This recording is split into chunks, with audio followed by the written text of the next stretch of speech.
Brothers and sisters, Islam is not Mr. Rogers' neighborhood. Okay? Islam is not Sesame Street. Those were children's programs. You cannot go through life only listening to happy Muslim, happy Imam, happy guest speaker. Okay? In the lifetime of Sahaba, Allah subhanahu wa ta'ala sent a shaitan into the community to teach the Muslims something extremely important. Okay? And that Sahabi was wise. He listened to the shaitan. A wise Muslim will listen. And then that Sahabi went to Rasulullah sallallahu alaihi wasallam, told him about the situation with the shaitan, and Rasulullah said that shaitan is typically a liar, but in this instance he told you the truth. Okay? So if a wise Muslim will listen to a shaitan, an actual enemy, okay, what about listening to brothers and sisters who are just trying to have a serious discussion about Allah's deen, like adults? Okay? So getting back to Imam al-Mawardi and what he said that the Khulafa and the early Imams considered obligatory when Muslims are away from the obligations of deen.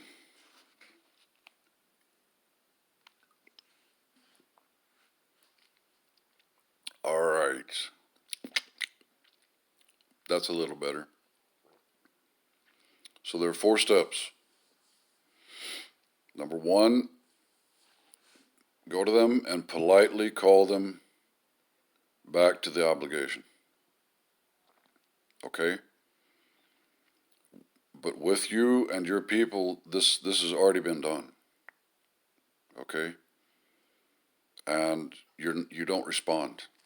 You don't wake up, like I said, in one ear and out the other. Okay? So Imam al-Mawardi said, when they don't respond, then go back to them and firmly insist that they return to Islam's obligations. Okay? That's what I'm doing. Okay? That's what some of us who are serious about Allah's deen are trying to do. Trying to save your childish ass from Jahannam. Okay? So the Imam said then, you go back and firmly insist, okay? People telling you the truth are doing you a favor. They're doing you a goodness. They are showing you a mercy. It doesn't mean they have to be nice, cha-cha, blah, blah, blah, blah, blah. Okay? It's obligatory that people tell you the truth. It's obligatory that a good Muslim stops you from your wrongdoing. But the way your people are, it's in one ear and out the other, and then you get butthurt. And anyway, you're following your hawa. Okay, you're just following your Islam. You don't have Islam.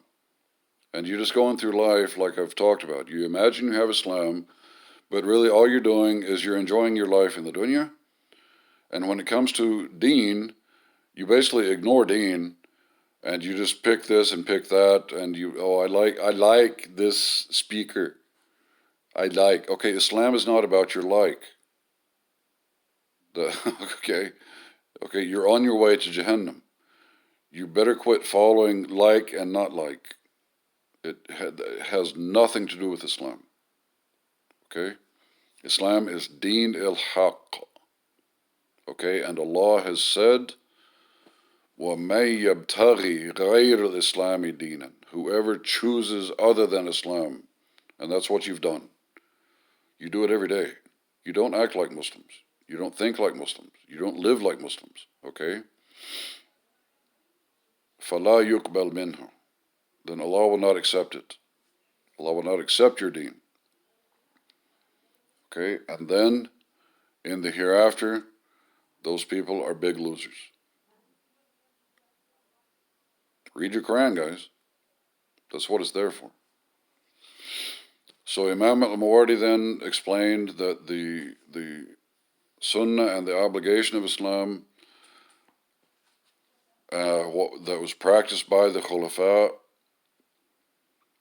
that if the Muslims are still not responding to your speech, then you take a group representing the authority of the Ummah and you explain to them. My dear brothers and sisters, if you do not return to Allah's deen and to this obligation and that obligation, we are going to fulfill our obligation to Allah. And we are coming back with an army. Okay? And we will kill you. All right? Islam is serious. Allah created human beings for a serious reason. Muslims who follow their hawa and they want to do this and they don't want to do that and they want, whatever Islam they like and they ignore obligations, okay, it's people like that who are the destroyers of Islam. Okay, and then when they don't respond to the threat, then you go back with your army. Okay, I'm not saying we don't know. I made it clear. We can't do this now. But Allah is still going to take care of you. Allah is still going to do business with you. Allah is going to send armies to blow you to pieces. Allah can put you in prison camps. Allah can make your life hell on earth. But what the Khulafa understood, that when Muslims don't respond, then you return back to them with military force. You give them their final message, the last chance. Return to the obligation now. We are here to kill you if you don't. Okay? And if they don't respond, then unleash hell. Slaughter them and leave them without janazah. Okay? Because they died the death of murtad, the people who turned their backs on the deen, the people who turned the back on the good Muslims who went to them, doing them a favor, trying to get you back to your deen. Okay? And this kind of serious action then is necessary. Why is it necessary? Why would the Khulafa do this? And why would all the early Imams agree? I'm going to explain this now. It is necessary to save Allah's deen from decline. Okay? If they had not taken that action, Islam wouldn't exist today. All right? It's necessary to save other Muslims from following that bad example. And unfortunately, because today's Muslims aren't capable of taking this serious action, then your bad example, you're spreading it and following each other in it. Okay, the happy Muslim, ghafilin, who are negligent and heedless, criminals against Islam, even when Allah is threatening you and Allah has sent punishment already, and you're facing, a horrible punishment from the fascists who are coming, and Muslims all around you then are following your lousy example. And the people who are telling you the truth, trying to save your ass, and trying to save Allah's deen, trying to save the lives of converts, shut out and marginalized because these people, they're too strict, they're too serious. No, that's not Islam. No, we want the happy Islam. I don't like you. I like the happy sheikh. I like him. Oh Allah, if Islam was based on your happy, we wouldn't have Islam, and that's exactly what's happening. Okay, Islam has been lost. Oh, Ya Allah. But it's also, yani, to show, like I said, Allah has created all of us for a serious purpose. Human beings are going to end up in Jannah or Jahannam. That's pretty damn serious. And Islam has to be upheld, okay, to save the human being. But with your immaturity and silliness becoming prevalent in the community, and even your masajid operate that way, and your whole life is like that, then Islam dies, and Islam is gone. It's gone already. It's just that, some of us are trying to bring Islam back, and we can't even get there. But also, then the fourth purpose of taking serious action against Muslims is that you also have to save the people who are victimized by your negligence. And that's what you've done to the converts. Your negligence of Islam, your brain death, your lifestyle of just enjoying yourself, okay? You destroyed the lives of converts. The biggest crime in the history of Islam. You did it. And you do it thinking your Islam is fine. And it's because you don't listen and you only look for happy Muslim. Okay? And one example of this is when Abu Bakr radiallahu anhu and was the Khalifa, and he made the decision to go ahead and threaten jihad against some of those early Muslims who had refused to pay zakah, or they were trying to negotiate being Muslims without the obligation of zakah.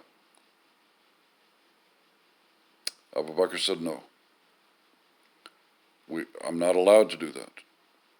Zakah is Allah's deen, and there are people who have the right to your zakah money. Okay? And I've talked about in other sessions where, okay, I know converts and I know the situation. I swear by Allah that from the 8 categories of zakah in the Quran, I know converts who fall under 7 of those categories. Okay, and the community isn't, and that's just zakah.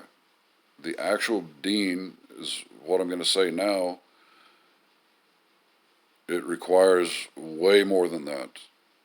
It requires you to do what Rasulullah and the Sahaba did for converts in Medina, and 100%, not just zakah, but all zakah, all sadaqah, all of the khams, all of the ghanima, everything coming in to the community was for converts. Okay? You got to think about it and understand that. But, Ya Allah, your community destroyed our lives, and you just continue being happy Muslims. Halal, shawarma and biryani reviews on Facebook. That's your life. That's your imaginary Islam.